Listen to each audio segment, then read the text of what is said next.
Well, this is the official welcome, especially to CNPE members and guests. I'm Ann Coffey, the CEO of CNPE, which is the coordinating body for CAN. I want to thank all of you for being here, especially our panelists for being with us today. Challenges in recruiting, hiring, and retaining frontline employees is a very important topic and an issue for almost all nonprofits. Your presence is helping us stay connected, deepening our relationships and understanding of what is happening in our community and learning together. And we do believe that understanding is critical and key to real sustainable change. As most of you know, if you're new to CAN, it's a forum for nonprofits, social impact leaders, volunteers, funders, to hear about the most pressing issues and needs in our community. And everyone is welcome. You don't have to be a member to be in this space with us. As a reminder, we will be recording the program portion of these sessions. When we break out into groups and have the report outs, we will not record that portion, so you can be more comfortable and more open about having the kind of conversations and discussions you'd like to have. We do ask that everyone stay on mute during the panelist presentations, but that doesn't mean you don't have to, you can't share your comments and questions. So you can engage in the chat and we encourage you to do that. But you will have a chance to ask all the questions you want to ask either today and in person, or we'll accept those and maybe send a follow-up to that after the program. As you know, CNPE is committed to ensuring our programming reflects the diversity of organizations in our community and the people in them. To make sure we understand who is here, we put up a quick poll so you can tell us. This key data will help us develop a deeper understanding of which voices we are attracting, and perhaps more importantly, which voices we are not. So rest assured the poll is anonymous, and any reporting using this data will be in the aggregate only and will not contain any personal identifiable information. So I'm going to ask everyone to participate. We'll take about, 60 seconds to do this, only 4 questions. And I'm going to ask everybody to please make sure you're on mute as you do this.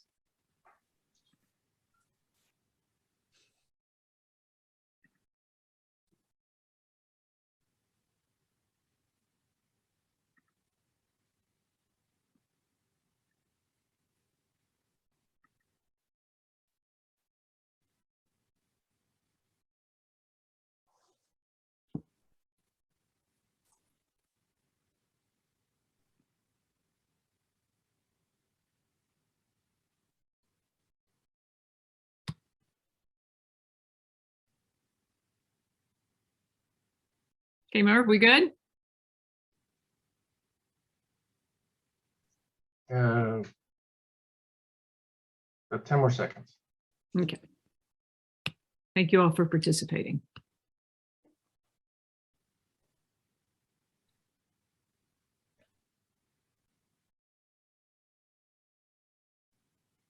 All right. Thank you. So now I'm going to turn it over to Ed Cordes, CNPE's Vice President of Consulting and Strategic Initiatives. He's an amazing facilitator, and he has stepped into this space to lead this conversation today. So thank you, Ed. And again, thank you all for being here. I'll turn it over to you. Thanks, Ann, and thanks for the opportunity. And mostly thanks to our panelists. We've got quite the collection of experts to help us through this topic today. So we have with us Sarah Ehresman. Sarah, give us a wave. Director of Labor Market Intelligence for Kentuckiana Works. She'll be sharing a labor market overview with a particular emphasis on frontline workers. We also have with us Jennifer Hancock, President and CEO of Volunteers of America Mid-States. She'll be sharing VOA's own experience in the midst of this current labor market challenges. Side note, Jennifer has to leave us at 10 o'clock, but Jennifer, we're grateful for the time you can give us. And then finally, Charlotte Kerns, who is the Business Services and Operations Manager for the Kentucky Career Center. And she'll be sharing with us information about local and state workforce resources to help us meet these challenges. So without further ado, Sarah, I'd like to turn it over to you and give us a lay of the land. Thank you, Ed. Oh, I'm sorry, Sarah, so let me interrupt you. I'm sorry. That's okay. If y'all have questions as we go along, please drop them in the chat and we'll address them as we can. Okay, now. Thank you. Well, good morning, everyone. I want to spend just a minute talking about Kentuckiana Works in case you do not know us. We are the Workforce Development Board for the Louisville region. So we operate a network, regional network of career center services that includes counseling and workshops to help job seekers with their goals, resumes, interview skills, and job search efforts. And that regional network covers Jefferson and 6 surrounding counties in Kentucky. So we're one of 10 workforce boards in the state. We also provide career training programs, in particular in IT and construction, as well as connections to our education partners. And we connect employers with skilled qualified workers. So we serve both job seekers and employers. And then a little bit later, you're going to hear from one of our awesome service providers who does a lot of this work in the career centers. But my job at Kentuckiana Works is to sort of keep a pulse on what's going on in the labor market, what's going on in the economy, and using that data to inform our strategies as we help job seekers and employers. So I'm going to give an overview of what's going on in our Louisville region. This includes Jefferson and surrounding counties in Kentucky, as well as in southern Indiana. So my first slide here is just showing you the number of jobs on payrolls throughout the region. And in the 2 months of March and April of 2020, which was officially designated as the COVID-19 recession, our region lost more than 100,000 jobs in just 2 months alone. In the 2 years since, we have brought back 95% of those jobs lost. So my first key point that I want you to take away is the pace of the recovery from the COVID-19 recession has been remarkable. In fact, if we compare that recovery of the COVID-19 recession to previous recessions, the Great Recession and sort of the dot-com recession in 2001, we can see that the pace of the recovery has been so much faster, even though the hole that we had to climb out of was so much steeper. We have a lot of fiscal and monetary policy to sort of thank for the pace of this very fast recovery. But the recovery has not necessarily been felt equally across all sectors. So there have been winners and losers in sort of this economic recovery from the recession. In particular, the logistics sector has been a big winner.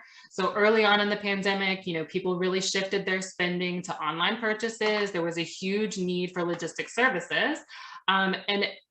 They felt they got the employees during that space. So employment levels in the logistics sector have not only rebounded to their pre-pandemic levels, they're up 7% over what they were before the pandemic.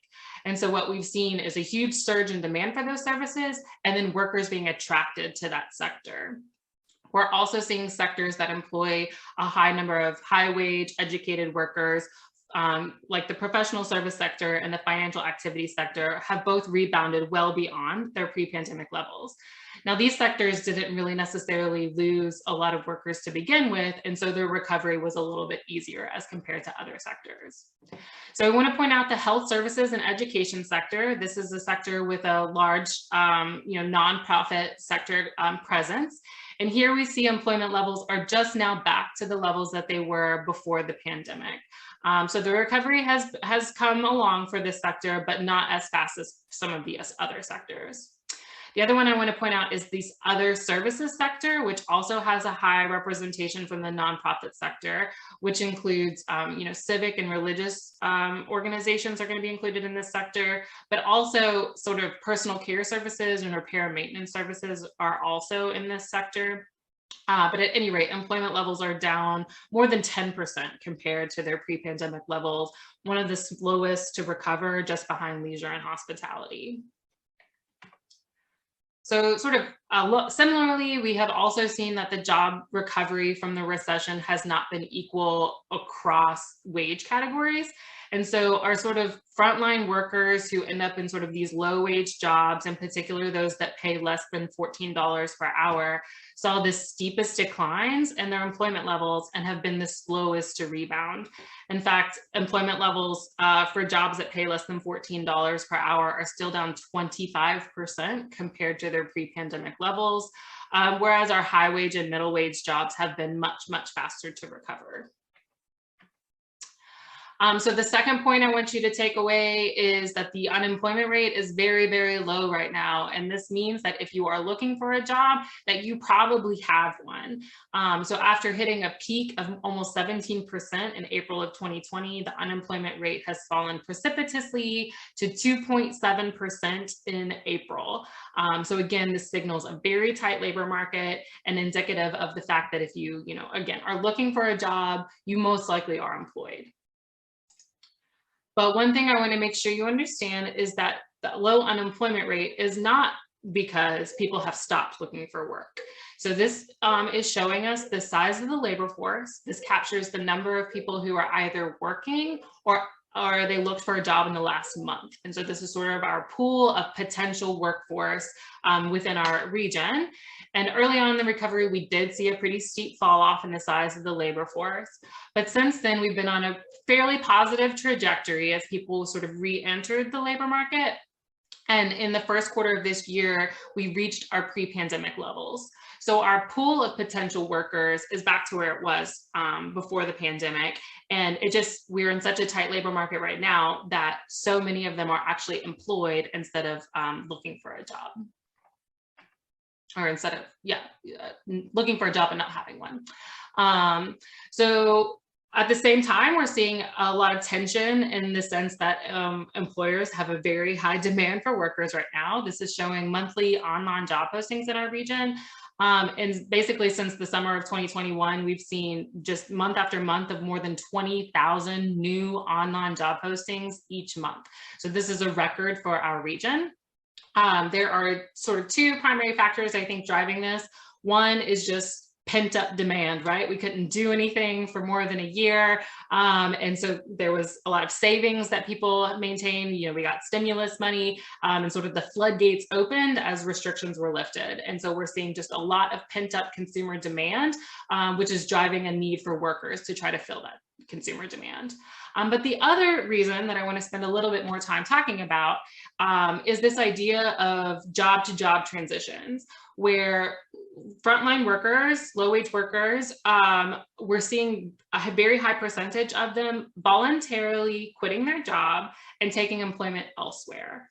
And so this is reflected in the quits rate. This is showing the percentage of people who voluntarily quit their job, not retirements, not laid off, but they voluntarily quit.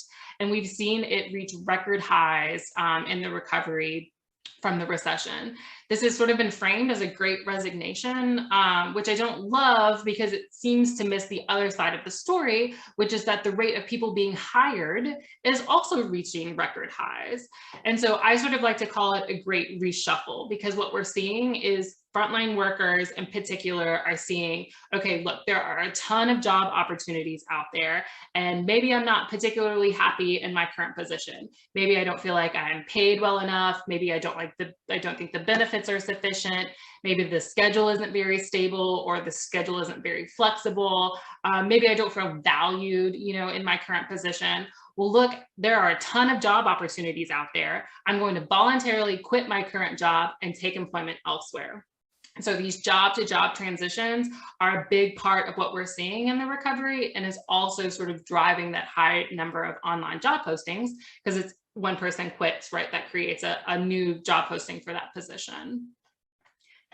So this has actually been good for workers in many ways, because when they quit one job and take a job elsewhere, they are generally getting a job with higher pay. And so we're seeing wage growth across all industries, but in particular, in industries with a high rate of frontline workers.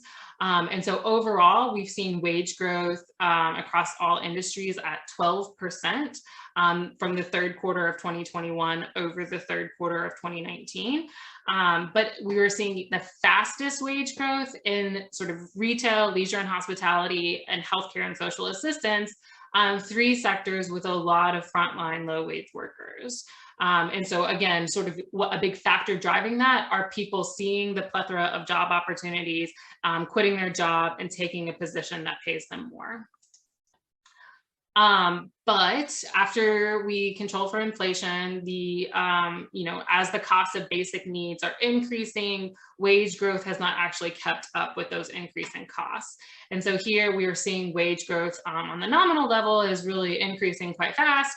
But after we adjust for inflation, we can see that wage growth is modest to zero overall. And so, those workers, employers might feel like, hey, I'm paying a good wage, I'm paying more and more and more, but workers don't feel like they're better off because at the same time, the cost of basic needs are going up.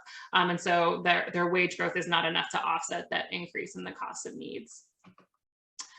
So my final takeaways here, the tight labor market gives workers more choices. In particular, frontline, low-wage workers have the most choices and the most opportunity to sort of seek better job opportunities right now. Workers value higher wages, but they also value non-wage benefits like paid time off, insurance, stable schedules, flexibility, visible career pathways, and worker voice. Pre-COVID barriers are still a problem. Before the pandemic, we were also in a very tight labor market, and those social determinants of employment were present then, they're present now. I'm talking about transportation problems, access to affordable childcare, entering the labor market with a record of court involvement, having a disability, and many of these barriers have been made worse by the pandemic, in particular, transportation and childcare. And so finally, employers who are willing to invest in their workers in terms of those better wages, better non-wage benefits, and those that are also willing to help them navigate barriers to employment are going to have the most luck filling their open job positions. And so I will definitely share this slide deck to be sent out so you have my contact information. And in particular, our website, kentuckianaworks.org/LMI, you can find other research on the local labor market, as well as a newsletter that I put out. So, thank you.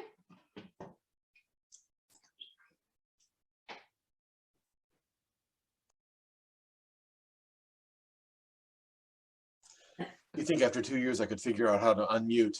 Sarah, thank you so much. That was a great overview. I'm going to turn this directly over to Jennifer now. Jennifer, what does all of this look like at VOA, and what have you been dealing with, and how have you been handling it? All right, Ed, and good morning, everyone. I'm going to talk fast, so forgive me because I want to share as much as I can in the time that I have. Just a little context. So VOA is growing by leaps and bounds right now. Unfortunately, the pandemic was particularly unkind to the people we serve. And so we have more people needing our addiction recovery services, our homeless and housing services. We're expanding our community health worker services in West Louisville. And so hiring is critically important to us. I think for the first time in my career, we have enough financial resources.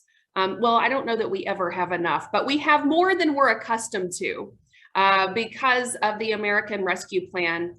But we do not have enough workers, and that creates some particular pressure for us to expand to serve more people, but having to figure out strategies to really support recruiting more people to the front line and then retaining people to the front line. So I want to just tell you the story of what we're doing from soup to nuts on this topic, beginning with going upstream to really looking at how we can incentivize more people pursuing career pathways and these high demand parts of our organization. We have about 650 employees today, the majority of whom are on the front line doing direct care and service for the individuals we serve.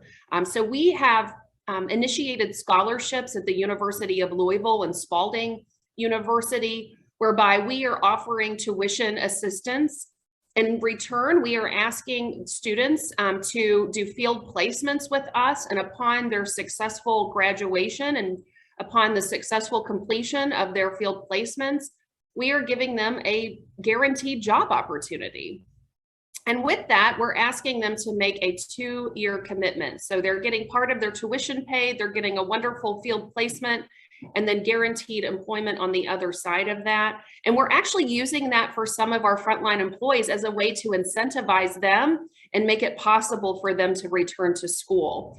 We actually have one of my favorite colleagues. I know I'm not supposed to have favorites, they're all my favorites, but this one in particular is a graduate of our Freedom House program. 4 years ago, she was served by us. Today, she is a social work student at Spalding. She is running our admissions department. I sometimes wonder if she's going to kick me out of this seat sooner rather than later, because her career trajectory is just going so incredibly in the right direction. And she's looking at every way to continue to advance her career at VOA, and that's because we're investing in her. We have added 2 recruiters in our HR department. And so they're out in the community. They're doing on-site job fairs, digital job fairs. They're doing digital ads promoting all of the benefits of working here. So we have invested in the human capital in order to recruit. We are also using real employees to share testimonials of what they love about being here. And I'm not talking about people like me. I'm talking about the real face of our frontline workers who were talking firsthand about what meaning and support and benefits they get from being a part of our organization. And of course, we're investing real resources in the people that we're seeking to hire. We have referral bonuses, we have hiring bonuses, and we have stay bonuses. We realize that we want to honor and really reward people who are sticking around, who are getting through this pandemic with us in the trenches doing the hardest work. And so we're now doing retention bonuses. We have raised our base wages, and we're continuing to do that in the face of growing and inflationary pressure for the people that we serve. Every single time we have a convening, which our next one begins in about 7 minutes, I do an organizational-wide virtual town hall meeting, which is part of the culture of transparency and direct communication. We'll have several hundred people log on. They can ask me anything they want. I will answer as directly and transparently as I possibly can. And I'll give away gas cards and gift cards for every time we get together, just as a way to thank them and incentivize their participation and being part of a truth-telling culture of what we can do to continue to improve their experience. We added a floating holiday. We wanted to add Juneteenth. We also have Veterans Day that wasn't a traditional holiday for us, so we gave everybody an additional paid day off. We added some wellness benefits. We actually took the decision to our frontline staff about which employee assistance program they preferred and gave them 3 options that our HR team vetted, and then posted it to them to make the decision, since they will be the end users. And to that end, we have a philosophy at VOA, not about me, without me. In other words, we don't want decisions that affect our frontline to be made at our headquarters, at our executive leadership team alone. So we've established a senior team advisory council that is comprised of frontline staff. They make a commitment for 1 year to meet with us at least on a quarterly basis, and then in between when we are facing major policy decisions. They are our trusted advisors and sounding boards, and in return, we give them a $1,000 stipend to thank them for their service, to let them know we appreciate and honor the time commitment that it takes. And so that's been an important part of building a culture of true partnership and collaboration and collegiality. We also are looking at ways to make sure that the frontline part of our workforce understands that there is unlimited potential for growth in our organization. We have 2 members of our senior leadership team who are celebrating 20 years of service each this month. One of them began as a direct service professional 20 years ago, and she's now our Vice President of Diversity, Equity, Inclusion, and Quality. She's a perfect example that there are many ways to grow in the organization, that we're going to continue to invest in you. Even in my 15 years, which has gone by like that, this is the 4th job that I've had here at VOA. I did not come here 15 years ago anticipating that I would be the CEO, not at all, actually. But I was grown and developed here in a way that has kept me engaged and excited and never looking back or looking out. So really looking at ways that we can foster that and making sure that it's abundantly clear that if you stay here and you continue to have the grit and the passion for the work, we are going to find ways to pour into you and to invest in you. And then lastly, what I'll say, and then I'm going to either scoot or take a quick question. We really want to make sure that not just in words, but in action, that the organizational structure is really about the senior leadership team. It's very clear to me that my only purpose in this organization is to remove barriers and to secure resources to pour into our front line. And so we have a very service orientation here. The front line doesn't work for us, we work for the front line. And I think you'll see that throughout our policies, our practices, and our culture. And I think the way that our recruiting team has gone about making sure that that's clear as they're out there looking for candidates, I think we have seen the success of that because this is a very, as we just heard, competitive market. And we're not just competing within our own industry and sector, we're competing with retail and all kinds of other service industries. So I'll stop there.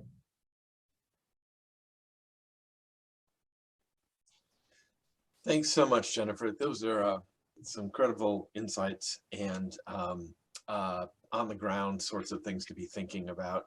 I know you have to go. So if anyone has questions for Jennifer, specifically, if you could just drop those in the chat. And then Jennifer, if we could send those questions to you. I would love that. I will follow up with everyone, I promise you. This is a hot topic and it means a lot to me, and I know it means a lot to you too. We can learn from each other. That's great. Thank you so much, Jennifer. And did you want to say something? Yeah, I just was curious, Jennifer. Yeah. Excellent as always. What is your starting wage for frontline workers? It is. It's between $15 and $18. Thank you. All right. Great. Thanks for being here. Thanks, everyone. All right. Appreciate you all. Thank you. So, so the final presenter, Charlotte Kerns, the Business Services and Operations Manager for Kentucky Career Center. So, Charlotte, we've heard how we've got an idea of the landscape. We've heard how one leader in this community is addressing that. I wonder if you could share with us now the resources available to all of us to help us during these times. Take it away. Absolutely. Thank you. And just so everyone knows, we did a practice of sharing my screen and right now it's not working. So if you'll just be patient with me for just a moment, we will. Oh, I just hit the wrong button. We'll try it again.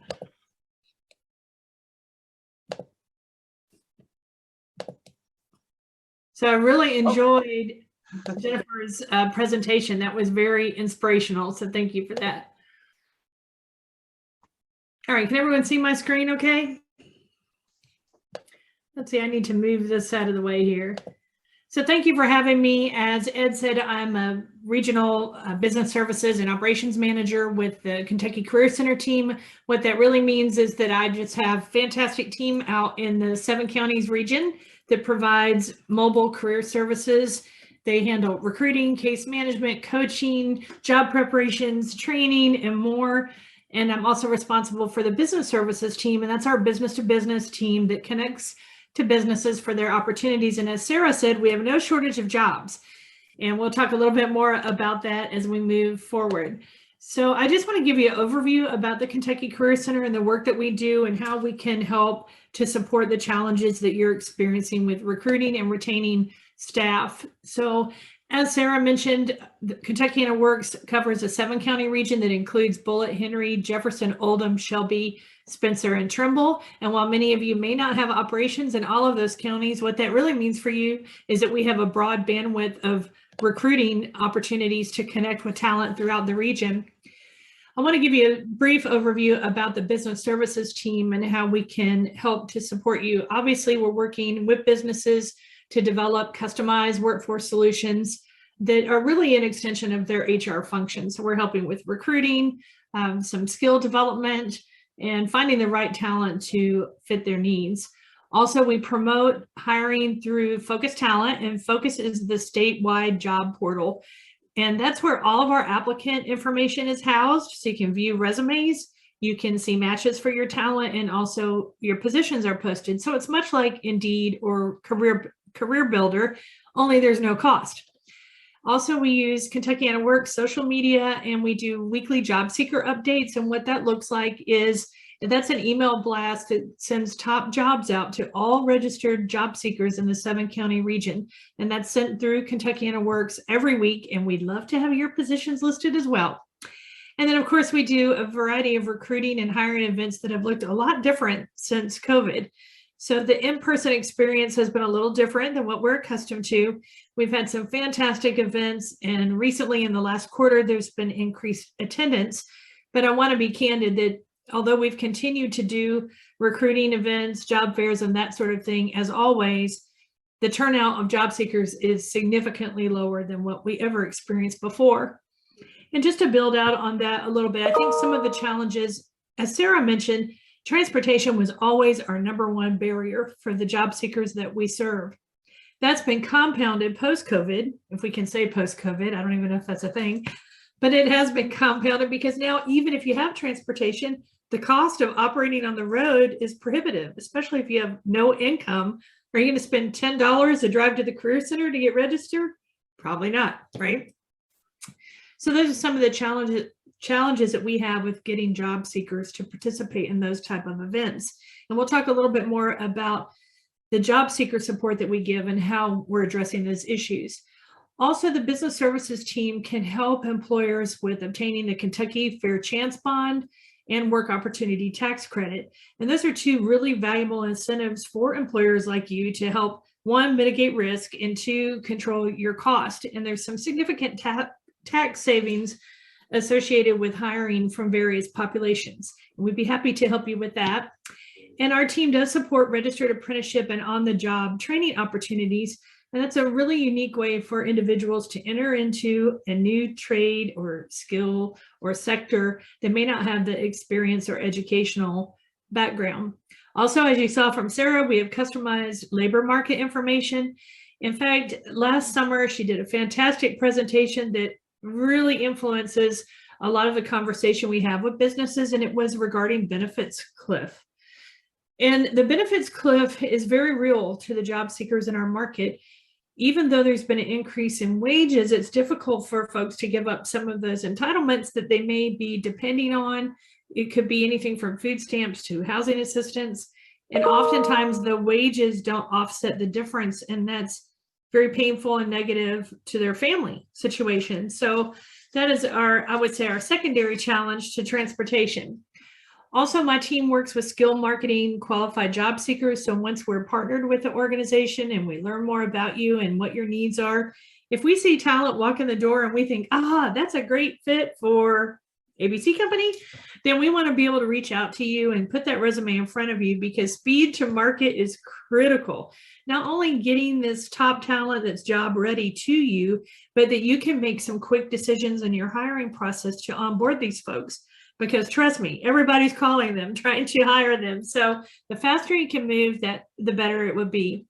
And also, my team can help to connect you to various talent streams to help improve your diversity, equity, and inclusion hiring outcomes. Some of the ways that we're doing that is through programs that we use the Kentucky Fair Chance Bond for.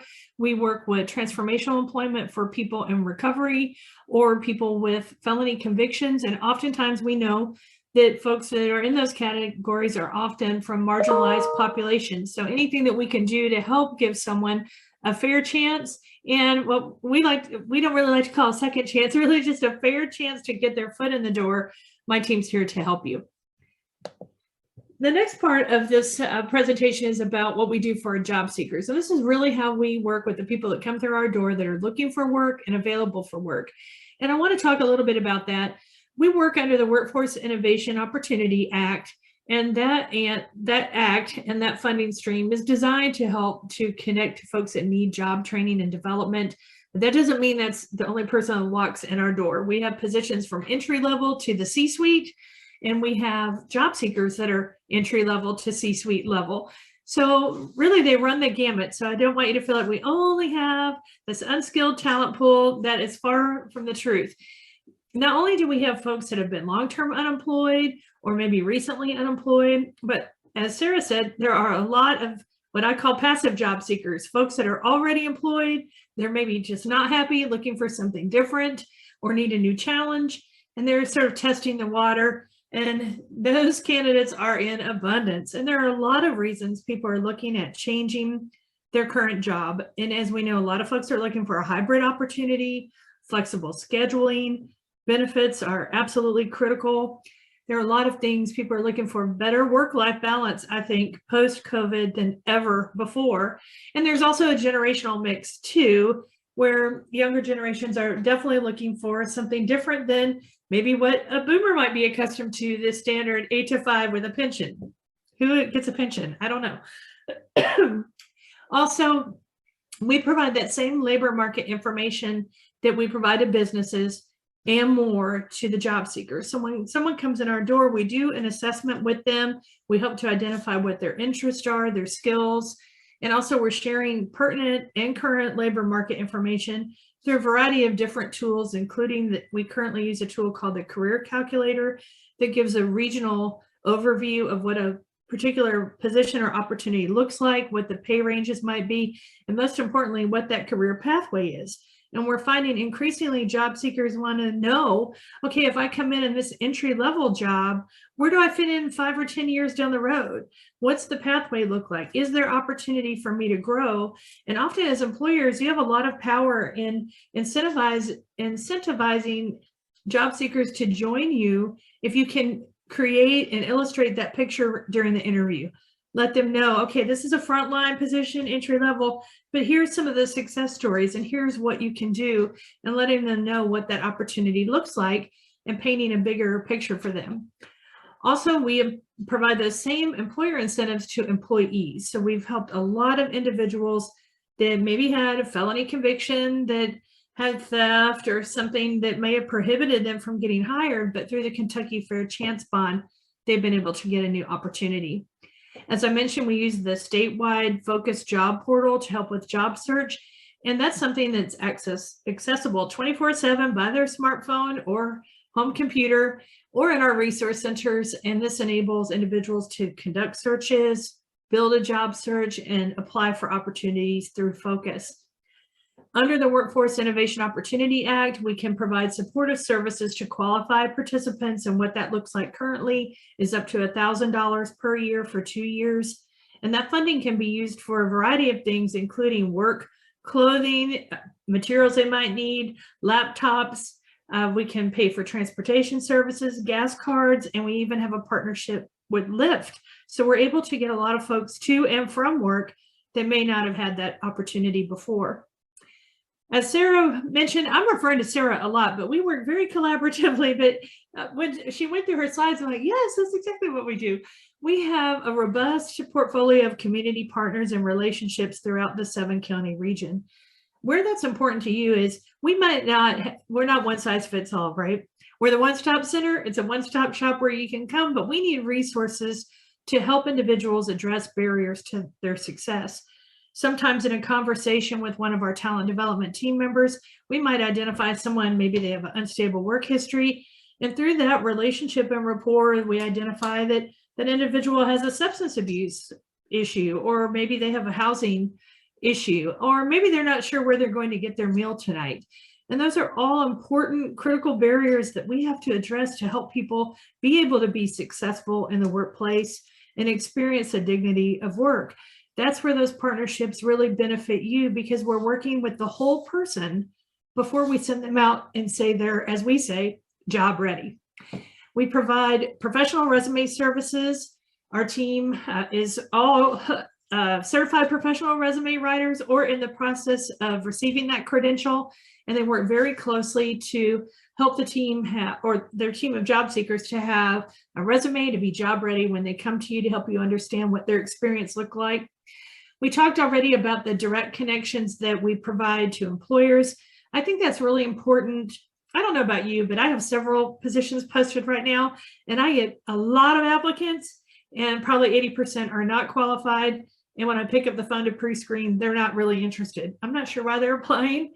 I think they're meeting an unemployment requirement, or I'm not sure what the purpose is. But what's important about that connection to the business services team for both the job seeker and you is that we're making that direct connect and providing you with talent that's qualified that meets your needs. We also offer free LinkedIn learning to our participants, and that can continue after they're on the job. So you might have someone that maybe their skills are entry level for Excel and you need them proficient. There are free training resources available through LinkedIn Learning, and also other leadership or customer service development opportunities as well. We also provide skilled training opportunities. Currently, we're running a really exciting program on virtual customer service. That's a stackable credential that's through the WIN Career Readiness System with the State Office of Apprenticeship and Employer Services, who's a very valuable partner of ours and helps us to deliver a lot of solutions. This virtual customer service training has been really exciting because it's allowed a lot of people an opportunity to re-enter the workforce and work remotely when they would have otherwise not been able to because of childcare and transportation barriers. And I would say that's a close tie for our second biggest barrier is childcare. Half of the childcare centers in Kentucky closed during COVID and have not reopened. And the cost of childcare today is often prohibitive for individuals to return to work. So the hybrid work role is often really critical to attracting and retaining employees just because of that challenge. And then, of course, we provide access to apprenticeships and on-the-job training for folks that are looking to make a change. And as always, our services are priority of service for veterans. And what that really means is any position that we have, it's posted for 24 hours with access to veterans and their family members. That's a little bit of how we connect to job seekers. Some of the careers that we work with are advanced manufacturing, business, construction, engineering, healthcare, communications, arts and hospitality, education, law, and human services. That's a very small snapshot of the broader picture, but I wanted you to know we have folks from all different backgrounds that may be able to fit somewhere within your organization. Here are some of the partners that we have that are really behind the scenes working with us to help connect to talent. Very important as we move into the new year to find talent. I put this as a questions slide, Ed, sorry, but Ed's going to allow some time for questions at the end. My contact information is listed here as well, and that will be sent out to you. And also later today, I'll send Ed some other information about the Kentucky Career Center. If you're interested in learning more, don't hesitate to call. If you have any questions, you're welcome to call me directly or email me. I'd love to connect you with someone from the business services team where we can take a deeper dive in understanding your organization's needs and helping you. We have great talent that is available and looking for work, and we would love to see how we can help you. And I appreciate your time today. Thank you. Thank you so much, Charlotte. My word, that's a lot of information, a lot of services y'all provide. I had no idea personally.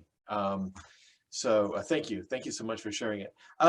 You know, typically we break into small groups at this point to discuss how this issue is impacting us with one another. Before we do that, though, are there any questions for Charlotte and Sarah at this point, and any of the information that they've shared so far? Any questions? And coffee.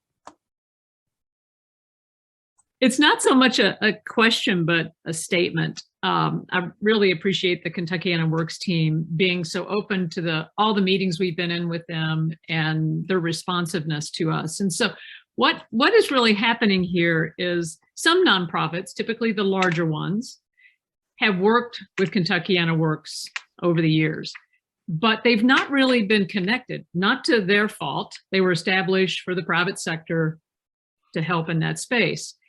But what we're really trying to do here is provide access for the nonprofit sector to leverage these wonderful services they offer and all of this information. And as we all know, our biggest challenge in our sector are a few things. One, the resources to be competitive from a salary standpoint, from a wage standpoint. I think Charlotte, I think you told me that Kentuckiana Works will not even post a position if it's less than $15. Is that still correct?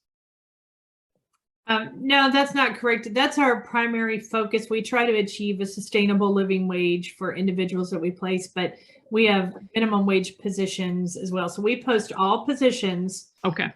In our job seeker update that we send out weekly, for a period of time, we were really focusing on that sustainable living wage and up. But we found there were a lot of job seekers that didn't fall within that space in terms of their qualifications. So we have opened the doors. So that was a prior conversation, but as always, we're ever evolving. Okay.